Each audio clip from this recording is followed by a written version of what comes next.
Assalamualaikum warahmatullahi wabarakatuh. Alhamdulillahirabbil alamin. Wassalatu wassalamu ala asyrofil anbiya'i wal mursalin sayyidina Muhammadin wa ala alihi washabihi ajmain. Rabbi shrah li sadri wa yassir li amri wahlul 'uqdatam min lisani yafqahu qawli. Di sini saya akan menjawab pertanyaan atau soal ujian akhir semester dari mata kuliah Metodologi Studi Islam. Baiklah, soal yang pertama yaitu jelaskan apa pengertian metodologi studi Islam secara etimologi dan terminologi beserta tujuan mempelajarinya.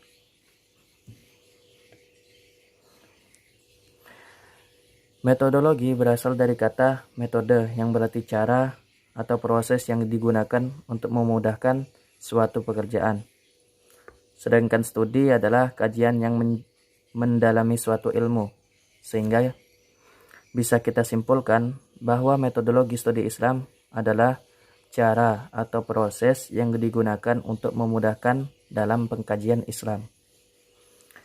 Tujuan dari studi Islam ini sendiri adalah untuk mempermudah pemahaman terhadap Islam, tidak hanya dalam materi, tetapi metode untuk mempelajarinya. Fungsi lain yaitu untuk melihat keislaman dari berbagai sudut pandang. Metodologi studi Islam mengarahkan kita pada cara memahami Islam secara metodologis dengan jalan melakukan kajian dan penelitian tentang Islam. Selain itu, memiliki tujuan yaitu mampu membuat masyarakat yang hidup bertoleran sebab adanya berbagai pandangan tersebut, sehingga tidak akan timbul Islam yang ekstrim atau fanatis atau berlebihan. Pertanyaan yang kedua yaitu terdapat beberapa perbedaan antara metodologi studi Islam, perspektif Islamologi Barat, dan perspektif umat Islam. Yang dimaksudkan dengan studi Islam di dunia barat lebih menunjuk pada kalangan outsider sebagai subjek studi Islam, yakni para orientalis dan kadangkala disebut sebagai Islamis. Kajian-kajian tentang Islam yang dilakukan di barat cenderung bersifat esensialis, yakni menjelaskan seluruh fenomena masyarakat-masyarakat dan kebudayaan-kebudayaan muslim dalam kerangka konsep tunggal dan tidak berubah. Dengan kata lain, cenderung menggeneralisasi fenomena yang berlaku pada masyarakat muslim tertentu pada kurun waktu tertentu sebagai hal yang umum bagi seluruh masyarakat dan kebudayaan muslim.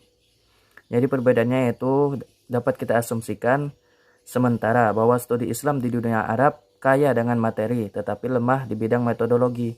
Sementara di sisi lain studi Islam di barat miskin materi tetapi kaya dalam metodologi. Pertanyaan ketiga yaitu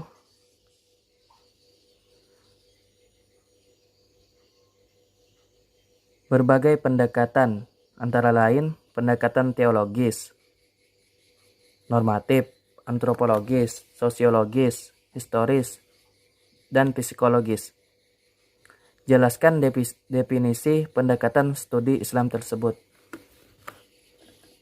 Baiklah, jawabannya yaitu yang pertama pendekatan teologis.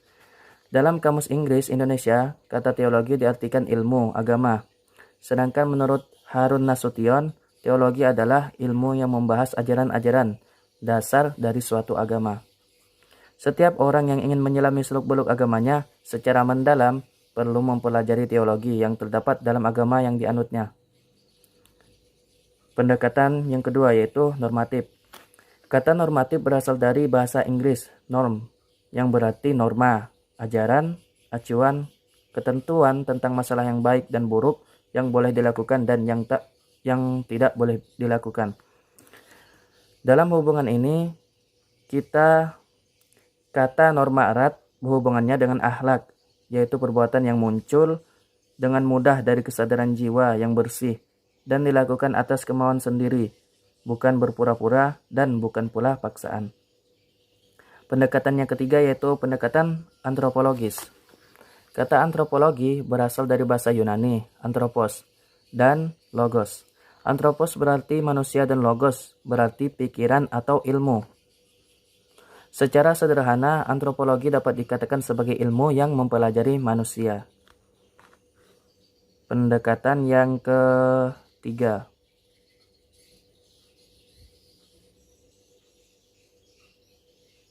Pendekatan yang keempat. Pendekatan sosiologis. Definisi sosiologi secara luas ialah ilmu tentang masyarakat dan gejala-gejala mengenai masyarakat. Sosiologi seperti itu disebut makrososiologi, yaitu ilmu tentang gejala-gejala sosial, institusi-institusi sosial, dan pengaruhnya terhadap masyarakat. Yang kelima, pendekatan historis. Pendekatan historis adalah suatu ilmu yang di dalamnya dibahas berbagai peristiwa dengan memperhatikan unsur tempat, waktu, objek, latar belakang, dan pelaku dari peristiwa tersebut. Pendekatan yang terakhir yaitu yang keenam, pendekatan psikologis. Psikologi atau ilmu jiwa adalah ilmu yang mempelajari jiwa seseorang melalui gejala perilaku yang dapat diamatinya. Menurut Zakiyah Darajat, perilaku seseorang yang nampak lahiriah terjadi karena dipengaruhi oleh keyakinan yang dianutnya. Pertanyaan yang keempat, yaitu sebutkan dan jelaskan makna studi Al-Quran beserta metode tafsirnya, serta sebutkan dan jelaskan fungsi hadis beserta metode penelitian sanad dan matannya. Jawabannya yaitu studi Al-Quran, juga dikenal dengan istilah ulumul Quran. Kata lum jamak dari kata ilmu. Ilmu berarti al-fahmu wal idrak, atau paham dan menguasai. Kemudian arti kata ini berubah menjadi permasalahan yang beraneka ragam yang disusun secara ilmiah. Jadi yang dimaksud dengan ulumul Quran atau studi Quran ialah ilmu yang membahas masalah-masalah yang berhubungan dengan Al-Quran dari segi asbabun nuzul atau sebab-sebab turunnya Al-Quran. Pengumpulan dan penertiban Quran, pengetahuan tentang surah-surah Mekkah dan Madinah, an-nasik wal mansuk, al-muhkam wal mutasyabih, dan lain sebagainya yang berhubungan dengan Quran. Ada 4 metode penafsiran Al-Quran, yaitu yang pertama, tafsir tahlili. Tafsir tahlili dalam mengkaji ayat-ayat Al-Quran dari segala segi dan maknanya, ayat demi ayat dan surat demi surat sesuai dengan urutan dalam Mushaf Utsmani. Metode tafsir yang kedua yaitu tafsir ijmali. Penafsiran Al-Quran dengan uraian singkat dan global tanpa uraian panjang lebar. Mufassir menjelaskan arti dan makna ayat dengan uraian singkat yang dapat menjelaskan sebatas arti tanpa menyinggung hal-hal selain arti yang dikehendaki. Hal ini dilakukan terhadap ayat-ayat Al-Quran, ayat demi ayat dan surat demi surat, sesuai urutan dalam mushaf dalam kerangka uraian yang mudah dengan bahasa dan cara yang dapat dipahami orang yang pintar dan orang yang bodoh, dan juga orang pertengahan antara keduanya. Metode yang ketiga yaitu tafsir muqaron. Metode tafsir muqaron yaitu metode yang ditempuh seorang mufassir dengan cara mengambil sejumlah ayat Al-Quran, kemudian mengemukakan penafsiran para ulama terhadap ayat-ayat itu, dan mengungkapkan pendapat mereka membandingkan segi-segi dan kecenderungan masing-masing yang berbeda dalam menafsirkan Al-Quran. Metode yang terakhir yaitu yang keempat, tafsir maudhu'i. Metode tafsir maudhu'i atau tematik yaitu metode yang ditempuh seorang mufassir dengan cara menghimpun seluruh ayat-ayat Al-Quran yang berbicara tentang suatu masalah atau tema, serta mengarah kepada suatu pengertian dan satu tujuan. Sekalipun ayat-ayat itu atau cara turunnya berbeda, tersebar pada berbagai surat dalam Al-Quran dan berbeda pula waktu dan tempat turunnya. Selanjutnya, penjelasan fungsi hadis beserta metode penelitian sanad dan matanya. Hadis merupakan segala sesuatu yang datang dari Nabi Muhammad SAW, baik perkataan, perbuatan, dan persetujuan atau sifat, merupakan sumber ajaran Islam kedua setelah Al-Quran. Fungsi hadis yaitu memperjelas isi Al-Quran, menafsirkan isi Al-Quran, memberi kepastian hukum Islam yang tidak ada di Al-Quran, dan mengganti ketentuan terdahulu. Metode penelitian sanad. Metode ini terjadi karena banyak terdapat hadis-hadis palsu pada saat itu. Oleh karenanya penelitian sanad sangat diperlukan karena agar jelas hadis ini didapatkan dari siapa dan siapa gurunya. Sedangkan metodenya yaitu banyak ulama yang membuat kitab sebagai acuan dalam meneliti. Kritik atau penelitian hadis bertujuan untuk mengetahui kualitas hadis yang terdapat dalam rangkaian sanad hadis yang diteliti. Apabila dalam hadis yang diteliti terdapat kesahihan sanad, maka hadis itu digolongkan sahih.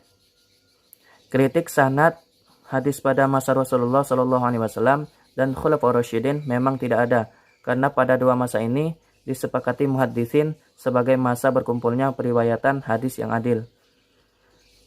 Kritik matan hadis merupakan kajian yang jarang dilakukan oleh muhaddisin jika dibandingkan dengan kritik sanad hadis. Menurut mereka bukan hadis Nabi apabila tidak ada silsilah yang menghubungkan kita sampai kepada sumber hadis atau Nabi Muhammad SAW. Kalimat yang susunan kata dan kandungannya sejalan dengan ajaran Islam belum dapat dikatakan sebagai hadis apabila tidak ditemukan rangkaian perawi sampai kepada Rasulullah SAW. Sebaliknya, tidak bernilai sanad hadis yang baik apabila matannya tidak dapat dipertanggungjawabkan keabsahannya.